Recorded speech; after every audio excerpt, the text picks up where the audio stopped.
بسم الله الرحمن الرحيم إذا السماء انشقت وأذنت لربها وحقت وإذا الأرض مدت وألقت ما فيها وتخلت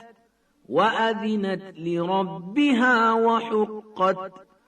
يا أيها الإنسان إنك كادح إلى ربك كدحا فملاقيه فأما من أوتي كتابه بيمينه فسوف يحاسب حسابا يسيرا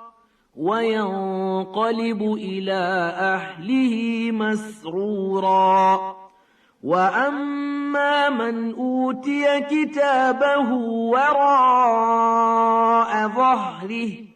فسوف يدعو ثبورا ويصلى سعيرا إنه كان في أهله مسرورا إنه ظن أن لن يحور بلى إن ربه كان به بصيرا فلا أقسم بالشفق والليل وما وسق والقمر إذا اتسق لتركبن طبقا عن طبق